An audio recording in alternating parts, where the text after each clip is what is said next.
नमस्कार दोस्तों। 1 अगस्त 2024 को दोस्तों फैसला आता है कोर्ट का और फैसले में होता है कि एससी और एसटी में वर्गीकरण होगा और इसी को लेकर के राजनीति शुरू हो जाती है। बहन मायावती जी बयान देती है कि आरक्षण को लेकर यह जो फैसला दिया गया है हम इसका खुलेआम विरोध करते हैं और यह एससी और एसटी के लिए आपातकालीन जैसी स्थिति है, यानी कि इमरजेंसी है। वहीं दूसरी ओर चंद्रशेखर आज़ाद जी और एससी एसटी के बहुत बड़े नेता इस फैसले को लेकर बोलते हैं कि आरक्षण खत्म होने की शुरुआत हो चुकी है। वहीं दूसरी तरफ अखिलेश यादव जी और राहुल गांधी जी भी थोड़ा बहुत बयान बिल्कुल नाम मात्र को देते हैं और तीसरी तरफ हमारे प्रधानमंत्री जी एससी एसटी के क्रीमी लेयर को लेकर के बात करते हैं, लेकिन वर्गीकरण को लेकर के कोई बयान नहीं देते हैं।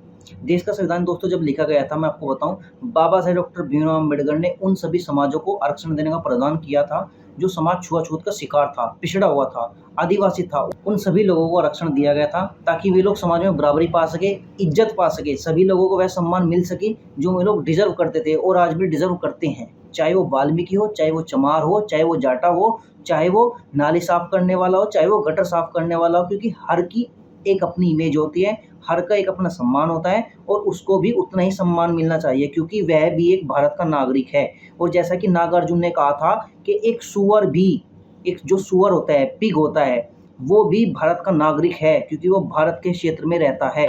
उनकी एक कविता भी है सुअर के ऊपर, कभी दिल करे कभी मन करे तो पढ़िएगा उनको, नागार्जुन को। वैसे वो पंडित थे, अगर आपको जाति पर ही ध्यान देना है, वो पंडित थे, लेकिन उन्होंने दलित विमर्श को लेकर बहुत अच्छी कविताएं लिखी है। 1950 से ही एकेडमिक लेवल पर बहस चलाई जाने लगती है कि आखिर आरक्षण क्यों दिया जा रहा है। फिर 1990 तक आते आते सभी जनरल के जो लोग थे यह मांग उठाने लगते हैं कि जो पिछड़ों में अगड़े हैं उनको आरक्षण क्यों मिल रहा है, यानी जो साधन संपन्न व्यक्ति है उनको आरक्षण क्यों दिया जा रहा है। फिर मंडल कमीशन जो होता है वो सिफारिश होती है उसकी एक, और सुप्रीम कोर्ट में वो जायज ठहराया जाता है और उसके चलते क्या होता है दोस्तों, एक बीच का रास्ता निकाला जाता है, क्रीमी लेयर का सिद्धांत लागू किया जाता है, यानी कि ओबीसी वर्ग को बोला जाता है कि आरक्षण तो मिलेगा लेकिन अगर साधन संपन्न व्यक्ति हो आप तो उन्हें आरक्षण नहीं मिलेगा। फिर धीरे धीरे करके यह मांग और तेजी से बढ़ने लगती है, एससी एसटी में भी क्रीमी लेयर की मांग की जाती है। और इसी क्रम में दोस्तों पहला कदम सुप्रीम कोर्ट की 7 जजों की बेंच ने 1 अगस्त 2024 को उठा दिया था, जिसमें पहला फैसला दिया गया एससी एसटी में वर्गीकरण हो और क्रीमी लेयर को लेकर भी बात की गई। आखिर पूरा केस क्या है दोस्तों, जानते हैं। 2006 में पंजाब सरकार कानून बनाती है, पंजाब अनुसूचित जाति और पिछड़ी जाति सेवा आरक्षण कानून। ये एक कानून होता है, यानी कि सरकार सरकारी नौकरी में आरक्षण देने के लिए अनुसूचित जातियों को अलग अलग वर्गों में बांटा गया था। यानी जैसे दलित में बहुत सारी जातियाँ आती है, जैसे जाटा हो गया, वाल्मीकि हो गया, चमार हो गया, तो इन जातियों को बांट दिया जाएगा और जब बांट दिया जाएगा तो अंग्रेजों वाला काम फूट डालो, राजकुलों वाली राजनीति शुरू हो जाएगी। लेकिन इस कानून को पंजाब हरियाणा के हाई कोर्ट ने चुनौती दी जाती है और बोला जाता है कि आखिर आपने बांटने वाला काम क्यों किया। फिर 29 मार्च 2010 को हाई कोर्ट ने इस कानून को रद्द कर दिया इवी चिन्नैया केस का हवाला देते हुए। अब दोस्तों आप सोच रहे होंगे कि आखिर ये इवी चिन्नैया केस क्या है, तो आखिर जान लेते हैं ये इवी चिन्नैया केस आखिर है क्या। 2005 में इवी चिन्नैया बनाम आंध्र प्रदेश सरकार का जो केस था उसको बोलते हैं इवी चिन्नैया केस। उसमें एससी एसटी वर्ग का उपवर्गीकरण करने का अधिकार राज्य को नहीं दिया गया था और इसी केस में यह भी कहा गया था कि आर्टिकल 341 यानी कि अनुच्छेद 341 के तहत राष्ट्रपति को ही, यानी केंद्र सरकार को ही एससी और एसटी की सूची में बदलाव करने का अधिकार है और इसलिए ही हाई कोर्ट ने पंजाब सरकार का कानून पर रोक लगा दी थी उस समय। फिर पंजाब सरकार सुप्रीम कोर्ट पहुंचती है और अगस्त 2010 में 3 राज्यों की बेंच सुनवाई करती है और सुनवाई होती है तो क्या करती है दोस्तों, वो 5 जजों को रेफर इस केस को कर देती है। फिर फरवरी 2020 में 5 जजों की बेंच इसकी सुनवाई कर रही होती है और बोलती है कि अगर राज्य के पास आरक्षण देने का अधिकार है तो आरक्षण की सूची में वर्गीकरण करने का भी अधिकार होना चाहिए। राज्यों को आरक्षण की सूची में बदलाव करने से वंचित नहीं किया जा सकता, ये उन 5 जजों की बेंचों ने कहा था। लेकिन फरवरी 2020 तक सुप्रीम कोर्ट की ये 5 जजों की बेंच किसी भी डिसीजन तक नहीं पहुंचती है और फिर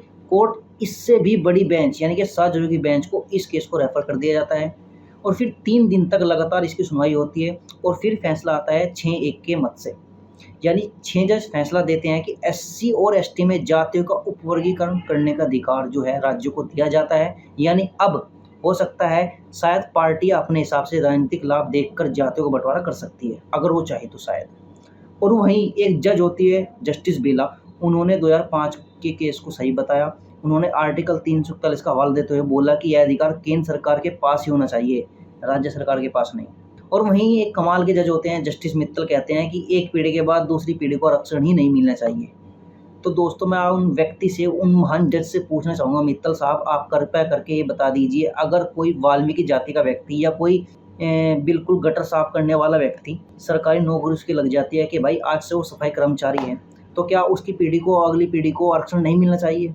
क्या वो सफाई कर्मचारी, सरकारी कर्मचारी, क्योंकि वो सफाई कर्मचारी बन गया ना, अब तो वो गटर साफ करता है, वो सरकारी गटर कर्मचारी है, तो क्या वो अमीर हो गया? तो क्या उसको आरक्षण नहीं मिलना चाहिए? जस्टिस मित्तल साहब, पूछता है ये भारत, पूछता है ये दलित, पूछता है ये बहुजन समाज, सारा समाज पूछता है आपसे, क्यों?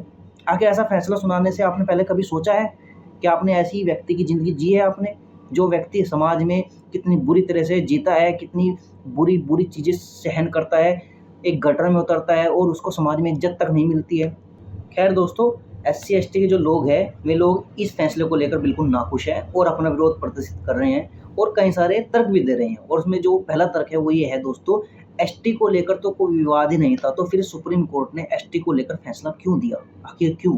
पूछता है दलित विमर्श, पूछते हैं वे सभी बहुजन, पूछते हैं वे सभी भारत के मूल निवासी। दूसरा तर्क दोस्तों यह दिया जा रहा है कि आर्टिकल 341 का सुप्रीम कोर्ट ने उल्लंघन किया है, क्योंकि 341 के तहत एससी और एसटी की सूची में बदलाव करने का अधिकार सिर्फ और सिर्फ केंद्र सरकार को है, ना कि राज्य सरकार को।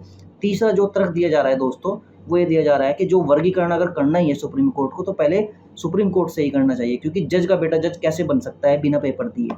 और भी बहुत सारे तर्क दिए जा रहे हैं दोस्तों, जिसमें चौथा तर्क यह तर्क दिया जा रहा है कि जब एससी और एसटी में बंटवारा हो जाएगा, जातियों में बंट जाएगी, तो बहुत ज़मीनी हकीकत पर गंदी तरीके से राजनीति होने वाली है। और पांचवा तर्क दोस्तों यह दिया जा रहा है कि जब आरक्षण आपको जाति के आधार पर दिया गया है, तो आप उसको आर्थिक आधार पर कैसे छीन सकते हैं? ये सभी विमर्श हैं, ये सभी तर्क हैं, ये कभी सोच विचार किए होंगे मेरे ख्याल से जज साहब ने, तभी शायद मेरे ख्याल से फैसला दिया होगा। लेकिन अगर बिना सोचे समझे ये फैसला दिया गया है, तो बहुत ही गलत फैसला है और आप भी इसका विरोध करिए। और हर उस व्यक्ति को विरोध करना चाहिए जो बुद्धिजीवी व्यक्ति है, क्योंकि ये एक समाज का या एक उस व्यक्ति का भविष्य नहीं है, ये पूरे देश का भविष्य है। क्योंकि मूल निवासी को अगर आप हक नहीं दोगे तो किसको हक दोगे? जय हिंद, जय भीम, जय भारत। और दोस्तों वीडियो शेयर कीजिएगा, लाइक कीजिएगा, और ताकि सभी लोगों तक ये वीडियो पहुंच सके, क्योंकि कुछ लोगों को शायद पता ही नहीं है कि आखिर एससी एसटी का ये जो मामला है, आरक्षण को लेकर जो मामला है आखिर क्या है। तो अगर आप भी जानना चाहते हैं और अपने दोस्तों को भी बताएं कि आखिर एससी एसटी का जो आरक्षण का जो मामला है आखिर क्या है, इस पूरे मामले को घर घर पहुंचाने के लिए इस वीडियो को शेयर कीजिए। Thank you. जय भीम, जय भारत, जय हिंद, जय भारत।